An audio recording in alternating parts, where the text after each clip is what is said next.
Emily Thompson, a 19-year-old college freshman studying early childhood education, had just pulled up to the address she'd gotten from the babysitting app. The house was one of those big, old Victorian-style places on the edge of town, with tall gables and a wraparound porch that looked like it hadn't seen a fresh coat of paint in years. The street was quiet, too quiet for a Friday night, but Emily didn't think much of it. She needed the cash, tuition wasn't cheap, and this gig paid double what her usual ones did. The parents, Mr. and Mrs. Hargrove, had seemed nice enough over the phone, a bit formal maybe, but desperate for a sitter on short notice. Emily grabbed her backpack from the passenger seat, slung it over her shoulder, and walked up the creaky steps to the front door. She rang the bell, and it echoed inside like a distant church chime. After a moment, the door swung open, and there stood Mrs. Hargrove, a woman in her late 40s with perfectly coiffed hair and a smile that didn't quite reach her eyes. "You must be Emily," she said, her voice smooth but with an edge, like she was reading from a script. "Come in, dear. The children are so excited to meet you."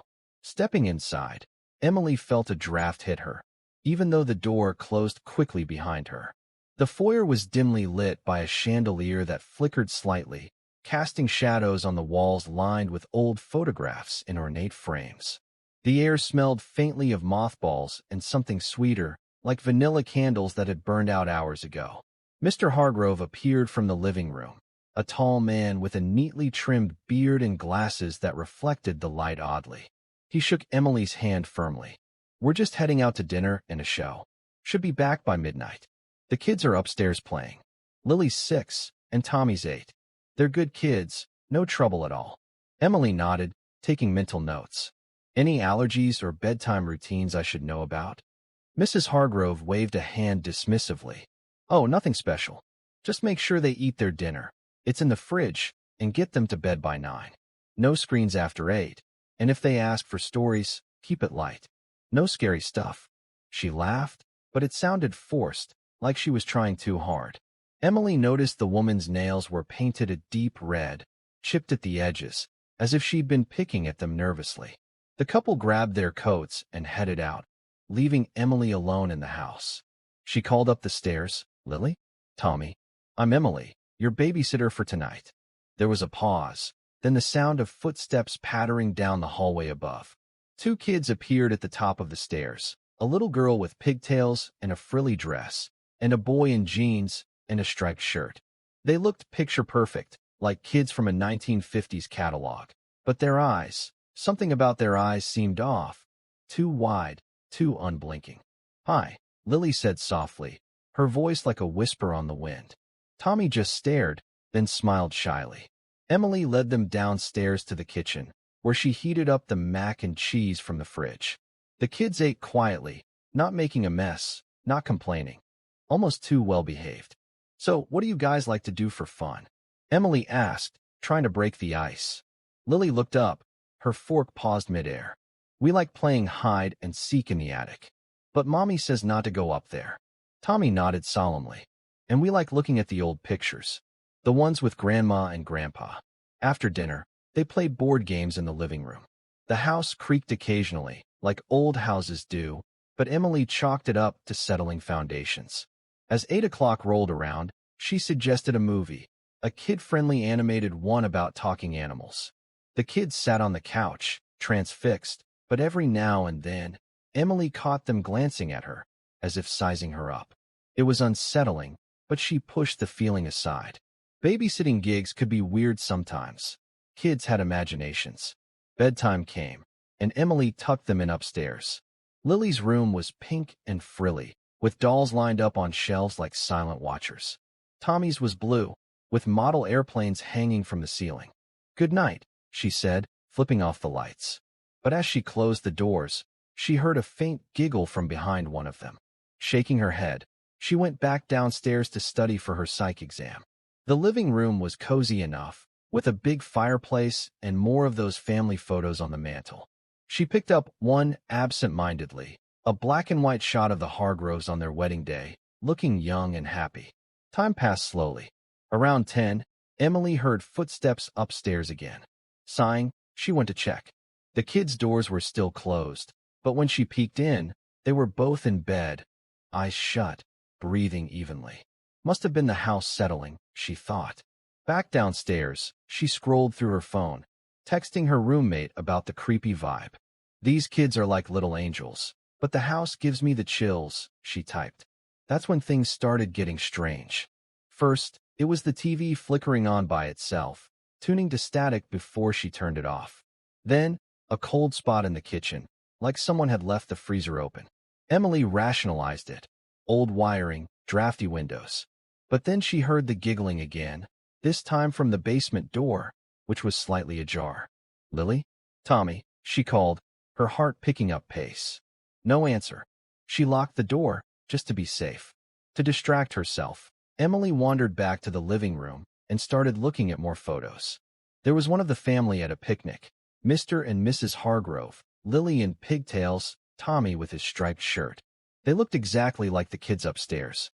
Emily smiled at first, cute how they dressed the same. But then she noticed the date stamped on the bottom, 2012. That was 13 years ago. Kids don't stay the same age.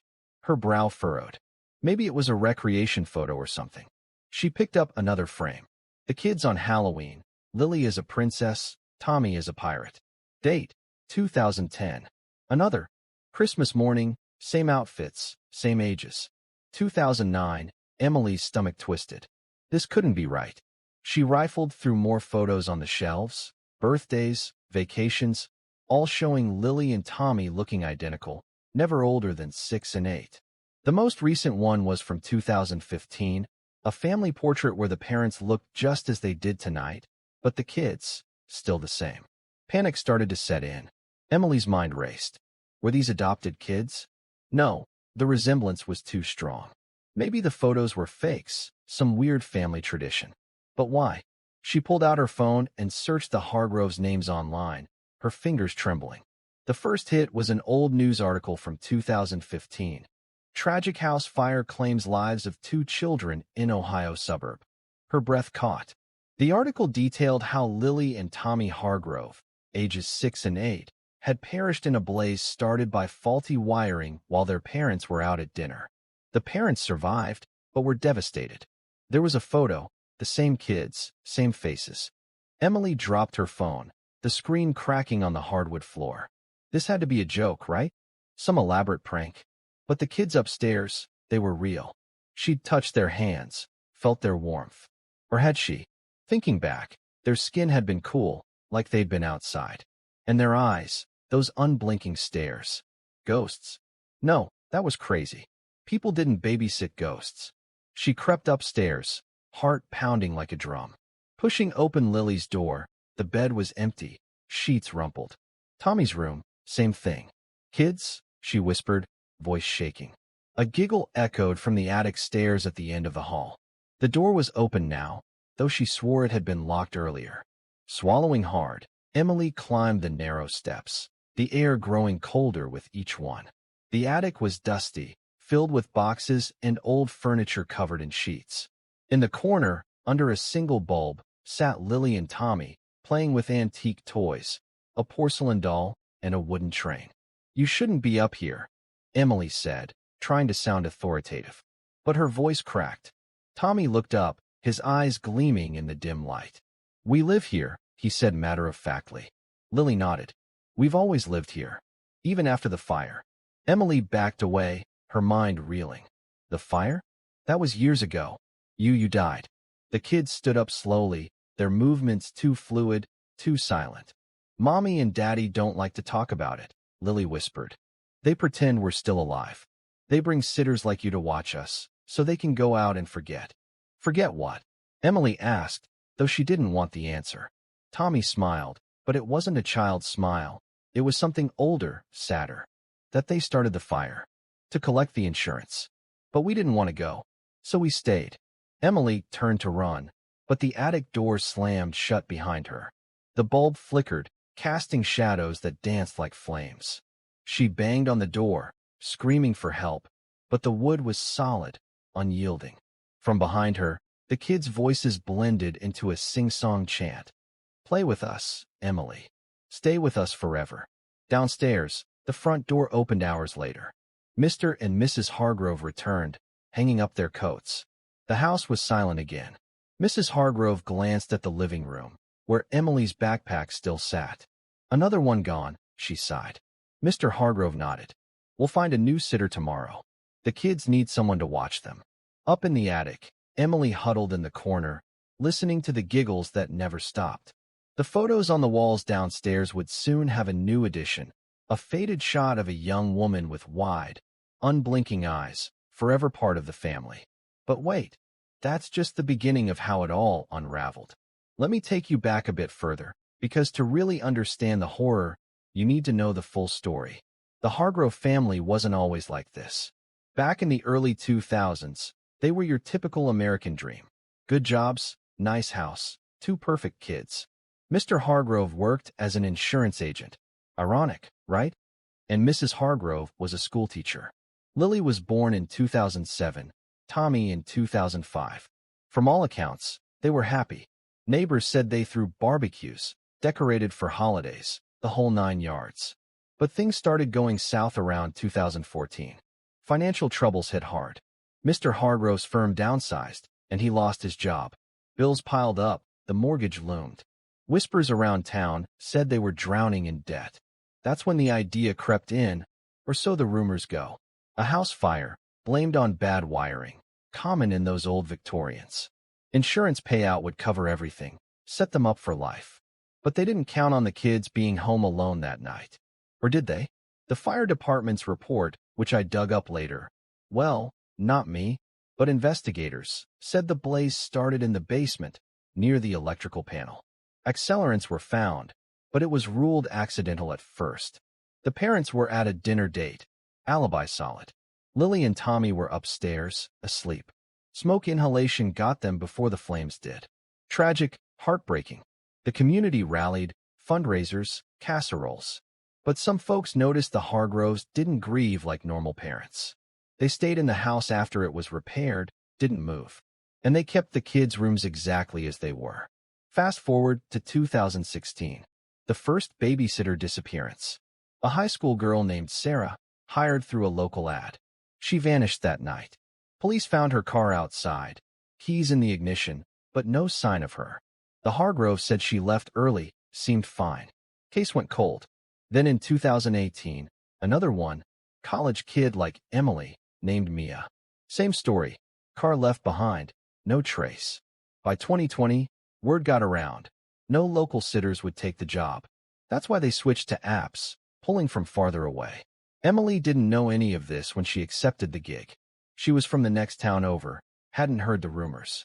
But as she sat in that attic, trapped, pieces started falling into place. The kids, or whatever they were now, told her things. Whispered confessions in the dark. How the fire hurt. How they screamed for mommy and daddy, but no one came.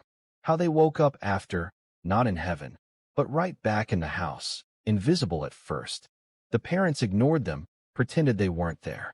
But grief twisted into something darker. The Hargroves started seeing them again, talking to empty rooms, setting places at the table. And when they needed a night out, they'd hire sitters to watch the kids. But the spirits of Lily and Tommy weren't content with pretend. They wanted company. Real company. Sarah was the first. They played hide and seek until she hid too well, or so they said. Mia tried to run, but the doors locked themselves. Now Emily was next. She begged them to let her go, promised not to tell. But Tommy shook his head. You saw the photo. You know the truth. Now you have to stay. Hours blurred into eternity up there. Emily clawed at the door until her nails bled, screamed until her throat was raw. Downstairs, she heard the parents moving around, oblivious or complicit. She couldn't tell. Maybe they knew. Maybe that's why they kept hiring sitters, fresh souls to appease the ghosts. Dawn broke, light filtering through a grimy attic window. The door creaked open on its own. Emily stumbled down, disheveled, eyes wild.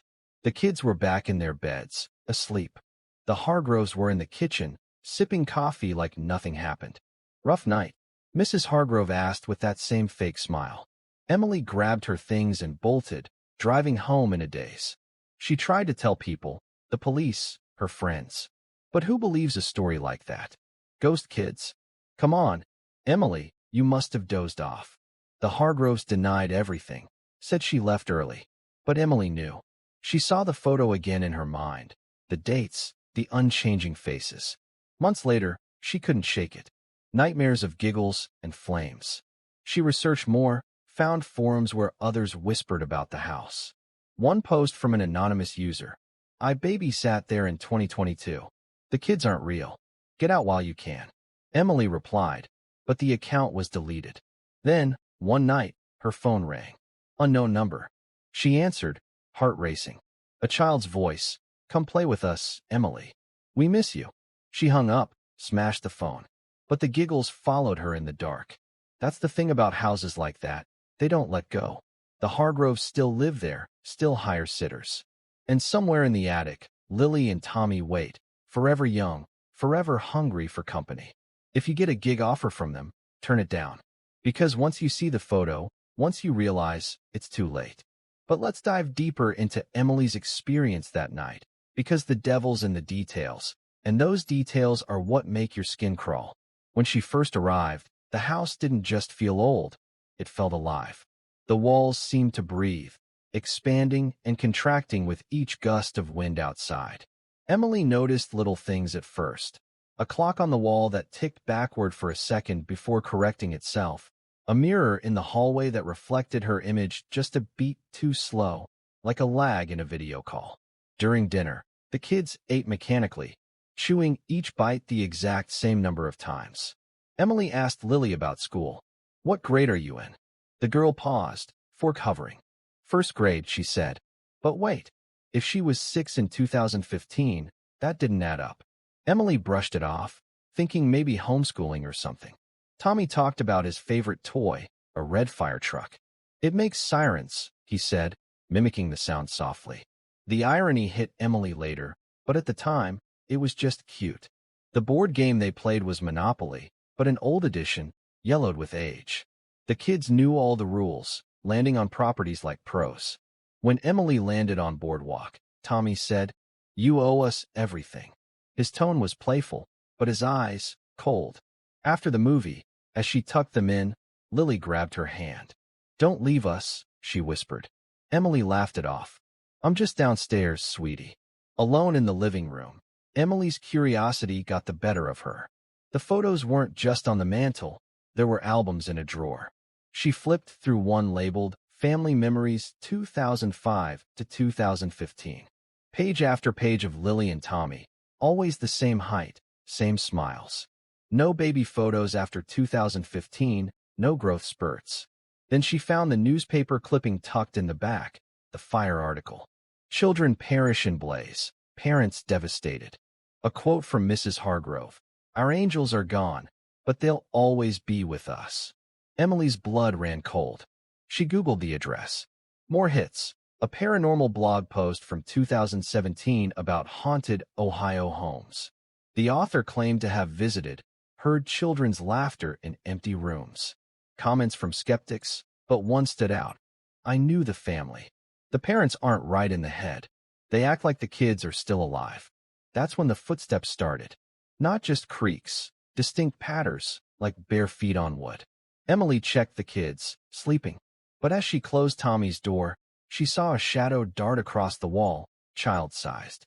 Downstairs, the basement door rattled. She ignored it, but then the TV blared to life, showing an old home video feed somehow. On screen, the Hargroves' living room, Lily and Tommy playing. The date overlay, 2014. Emily unplugged the TV, but the image lingered in her mind. The cold spot in the kitchen grew, frost forming on the windows inside. Emily wrapped herself in a throw blanket, teeth chattering. Her phone battery drained fast, from 80% to dead in minutes.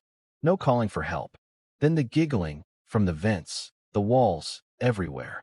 Up in the attic, when she found them, the toys weren't just old.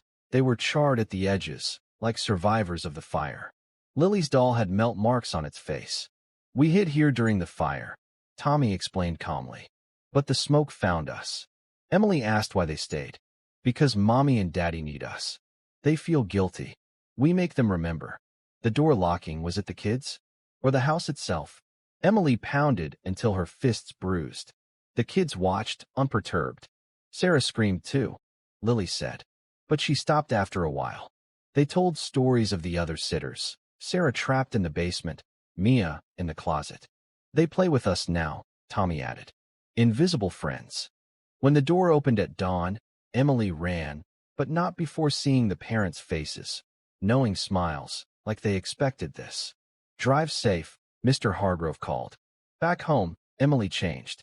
She quit babysitting, switched majors to psychology, obsessed over the case.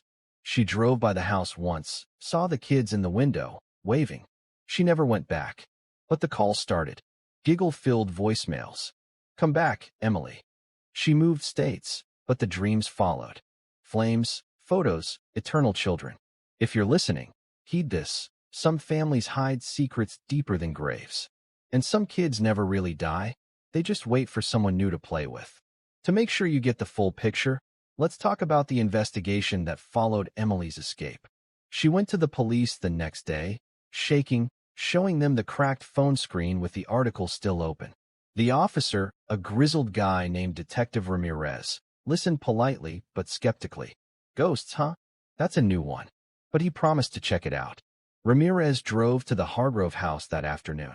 The couple was cooperative, invited him in for coffee. The kids' rooms were immaculate, toys out as if recently played with. Our children passed years ago, Mrs. Hargrove admitted tearfully. But we keep their memory alive. The babysitter?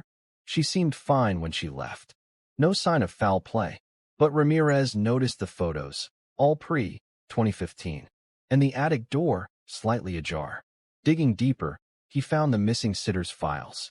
Sarah's car had been towed, fingerprints inside matching hers, but no struggle.